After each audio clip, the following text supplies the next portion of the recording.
It started with an itch, the kind you dismiss as a stray irritant or the side effect of a poorly washed shirt. Nothing serious, just a vague discomfort on my forearm that I could scratch away without a second thought.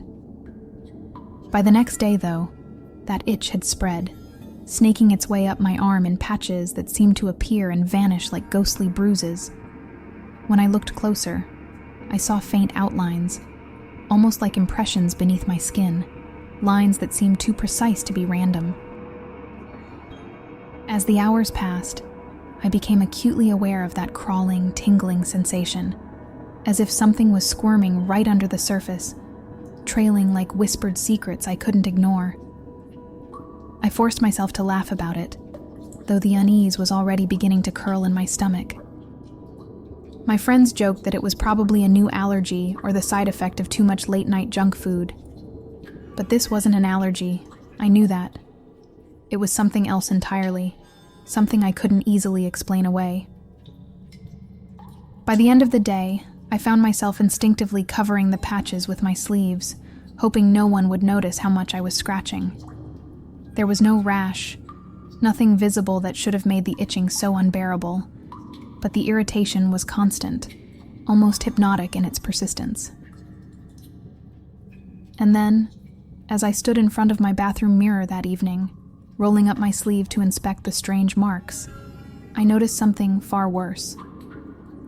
The skin on my forearm seemed uneven.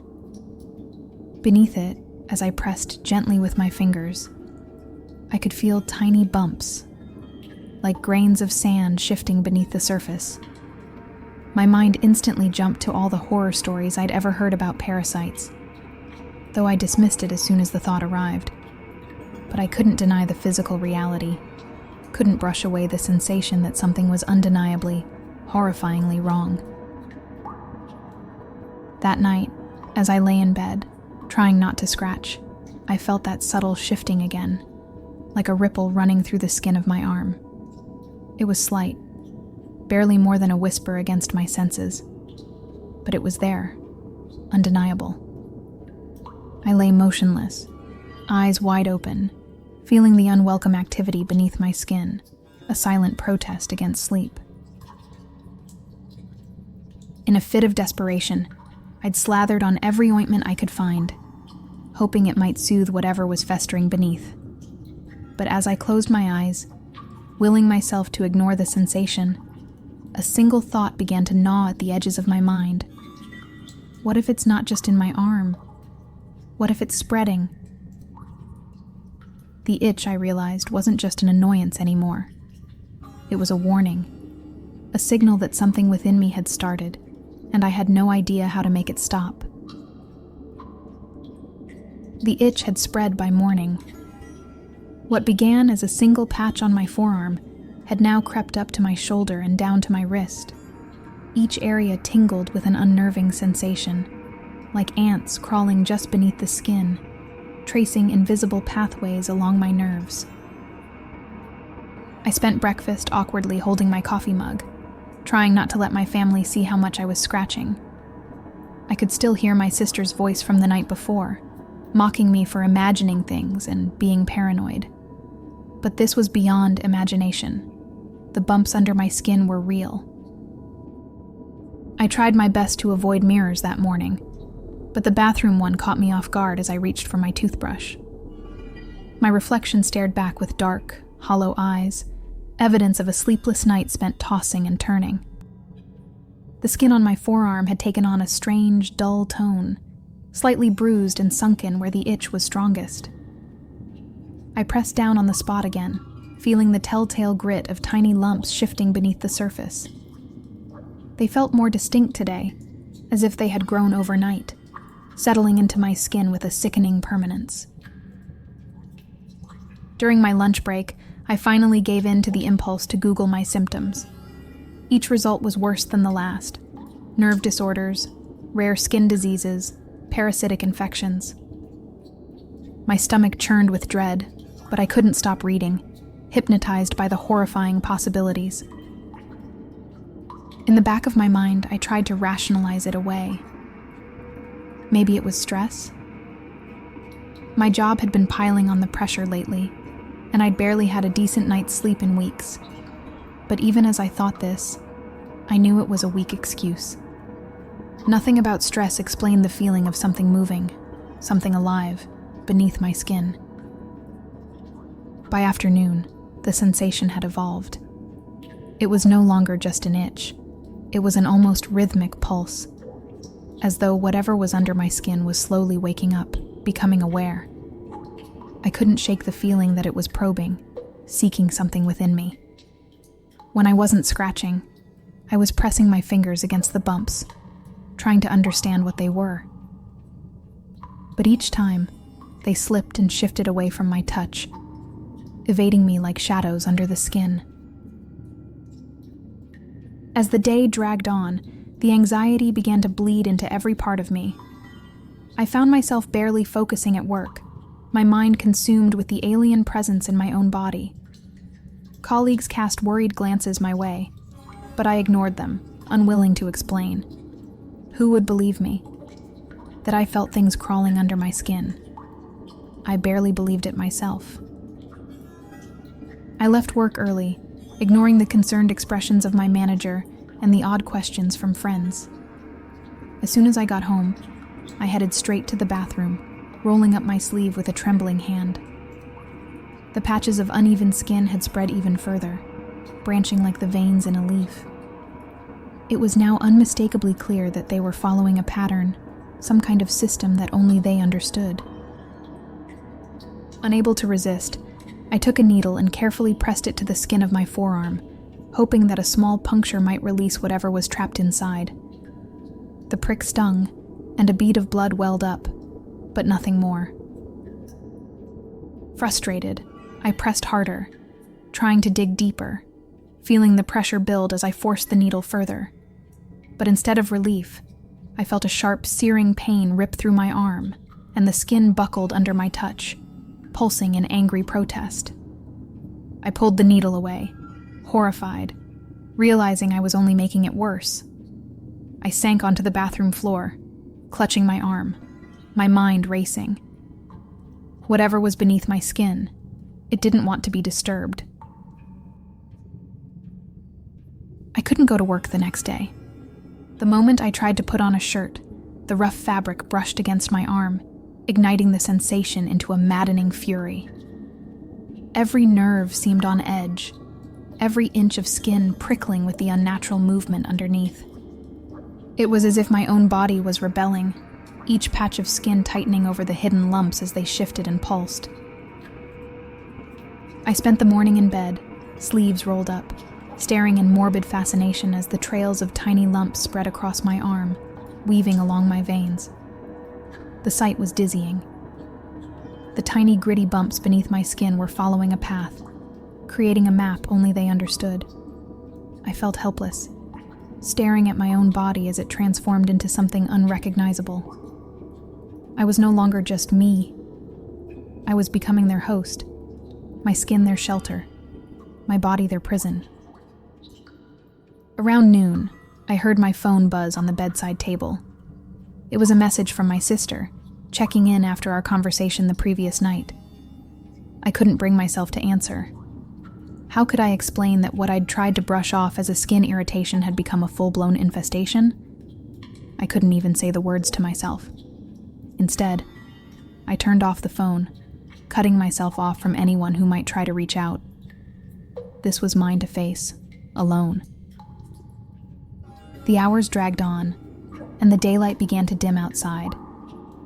I lay still, paralyzed by fear and a morbid fascination, unable to tear my gaze from the gradual spread of the patches across my skin. I was half caught in a trance, a waking nightmare that felt both surreal and inescapable. With every pulse, the bumps moved, shifting in sync with the beat of my own heart. They seemed to understand me in a way that was unnerving, as though each beat was their cue, each pause their signal. The itching had dulled, replaced by something else, a raw, aching feeling, as though my skin was being stretched from the inside. I ran my fingers along my arm. feeling the uneven texture beneath my touch, the lines and patches that had become almost a network. With a grim determination, I resolved to find out what they were, to confront whatever I had allowed to take root inside me. Grabbing a small utility knife from my bedside drawer, I took a deep breath.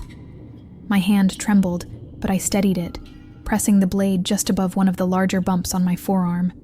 A quick, shallow slice. Blood welled immediately, a thin line of red, but beyond the pain, I felt nothing else. No release, no dislodging of whatever was beneath. I wiped the blood away with a tissue, squinting as I tried to catch a glimpse of anything unusual within the shallow cut. And then, as if in response, the bump under the skin moved.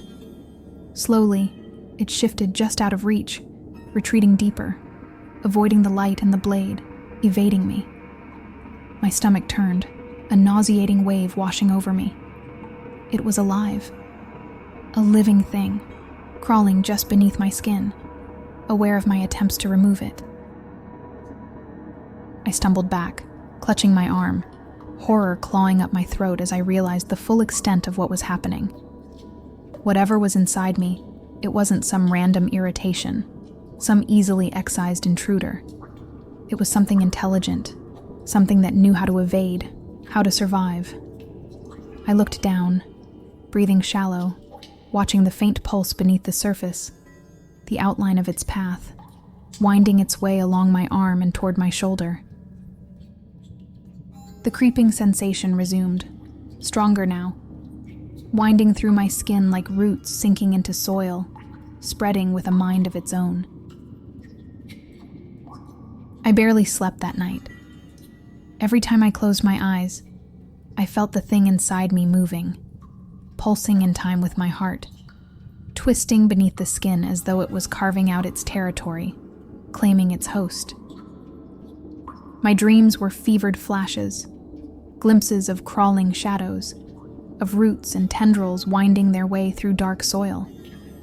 And each time I jolted awake, that crawling, pressing sensation was there, more pronounced, as if the thing had grown while I slept, as if it had waited for my moments of weakness to sink deeper.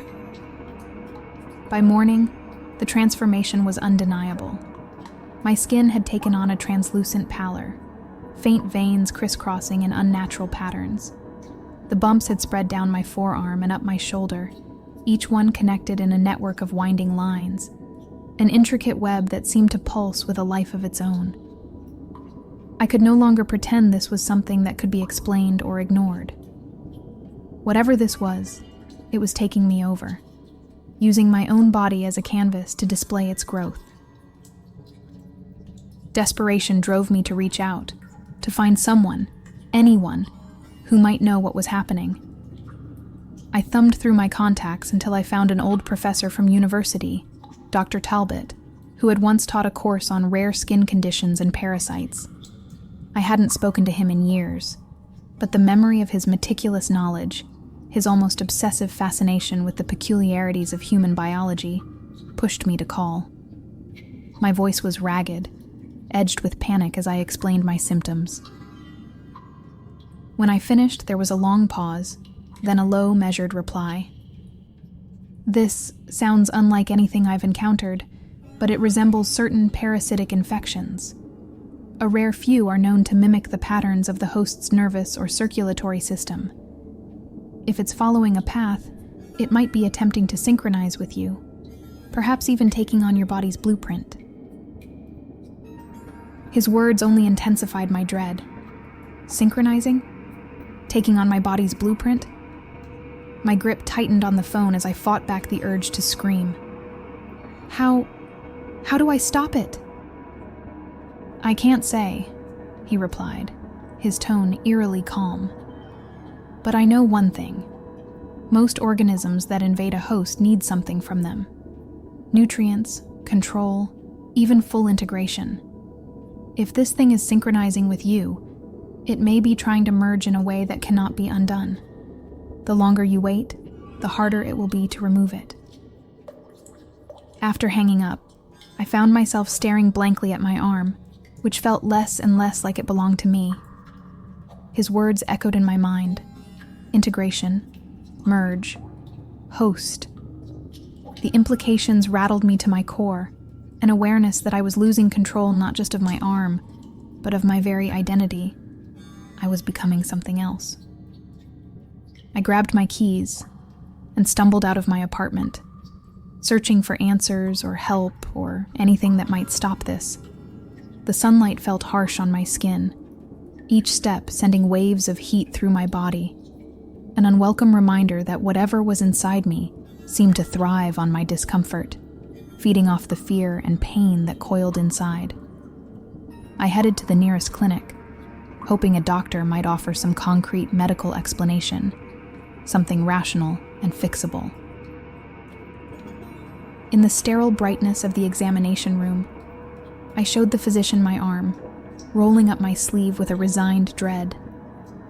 Her face paled, eyes widening as she took in the web of bumps and lines, the undeniable network of trails tracing across my skin.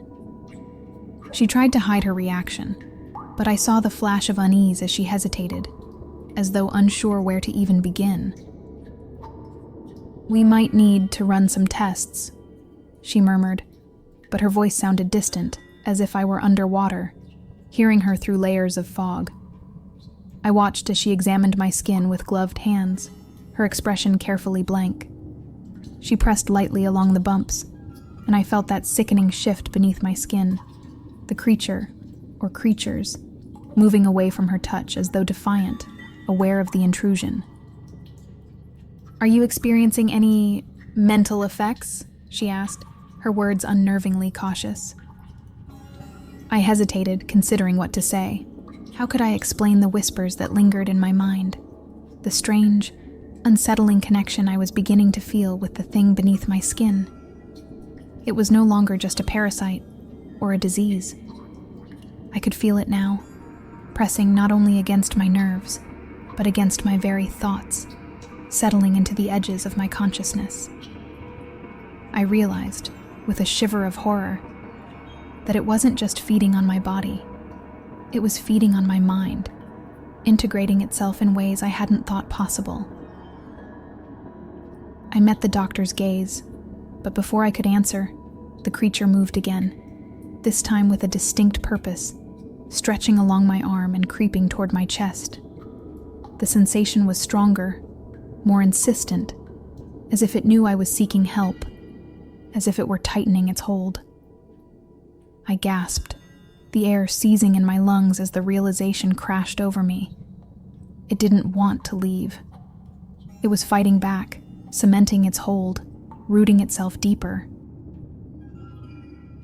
In a final, desperate surge, I tried to push the creature back, pressing hard against my skin, willing it to recede, to give me some control. But the effort only seemed to strengthen it, each pulse intensifying, until the creature's movements settled into a steady, relentless rhythm, matching the beat of my own heart, synchronizing. I stumbled out of the clinic, numb and exhausted, feeling my body slipping from my grasp, 1 inch at a time. The world blurred around me, sounds fading into a thick, buzzing murmur. Somewhere behind me, the doctor's voice drifted out, muffled and distant, like it was sinking beneath water. "Wait, we need to. It could be dangerous." But her words dissolved into the haze, swallowed by the relentless pulsing rhythm crawling through my veins, drowning out everything else. As I walked home, I could sense it fully now, its presence growing stronger, not just in my arm, but in my mind. It was learning me, molding me, transforming me from the inside out. By the time I reached my door, I knew, deep down, that I was no longer alone in my own skin. Whatever it was there to stay. That night, as I lay in bed, the final thread of hope unraveled. The creature had embedded itself so deeply that my body no longer felt like mine. Every movement, every heartbeat, every breath felt heavy and foreign, as if I were merely a shell that it inhabited. The skin on my arm and shoulder was now discolored and swollen, an angry, bruised landscape where the thing had claimed its domain. It looked sickly, bloated and taut, veins stretched to their limit and crisscrossing in unnatural directions. The itching sensation had vanished entirely, replaced by a thick, pulsing ache. My skin felt too tight, like something was building pressure beneath the surface, straining to break free. I couldn't resist anymore. I needed to see the full extent of its invasion. Moving slowly, I peeled my shirt away, exposing my shoulder and upper chest, where the network of bumps and lines had spread. The creature's presence pulsed in time with my heart, a foreign rhythm that matched my own, yet somehow felt independent, like an echo that shouldn't exist. With trembling hands, I touched the swollen patch on my chest, feeling the unnatural warmth radiate from beneath. The skin was stretched to a grotesque degree, almost translucent, as if it were thinning out, dissolving into something weaker, more penetrable. I leaned in closer to the mirror, watching the faint rippling movements under the surface. And then, to my horror, I saw it. A slick, sickly glint of something dark and oily, shifting just beneath the skin, oozing and coiling like thick, viscous sludge. Unable to stop myself, I dug my nails into the taut skin, pulling until it broke. The pain was sharp and immediate, but my horror and curiosity overpowered the agony. I tore at the opening, and as the skin gave way, something thick and mucus-like began to seep out. It was dark, almost black, with a sickly green hue under the bathroom light, and it carried a smell so foul it felt like a punch to the senses, a mix of rotting meat and decay, something ancient and foul that had no business being inside a living human. The substance pooled on the surface of my skin, thick and syrupy, like tar. It clung to my fingers, trailing in viscous strings as I tried to wipe it away, only for more to seep out, spilling from the wound like an infection brought to life. I stumbled back, gasping, as the creature within me seemed to react, shifting and writhing with a newfound aggression, as though angered by my attempt to purge it. Then, from the open wound, something far worse emerged. Tiny, translucent tendrils began to poke through, curling outward like roots seeking soil. Each tendril was thin and worm-like, with a sickening wet sheen that glistened under the light. They wriggled, twisting and curling, exploring the air as if tasting their surroundings, seeking something beyond the confines of my body. In a fit of panic, I slapped my hand over the wound, pressing hard to stop the flow, to force those writhing things back inside. But they continued to push against my hand, stretching and straining, their thin, squirming lengths winding between my fingers, slithering over my knuckles, searching. I could feel them coiling around my hand, cold and damp, with a texture that felt somewhere between slime and rot. My vision blurred with horror, but I couldn't stop looking, couldn't tear myself away from the monstrous sight unfolding on my own body. With a growing sense of dread, I noticed something new, small, tooth-like structures forming at the ends of each tendril. Tiny needle-thin spines, sharp and white, poked out from the ends, flexing as though testing their strength. And then, before I could pull my hand away, one of the tendrils latched onto my skin, its spines sinking in with a sickening prick.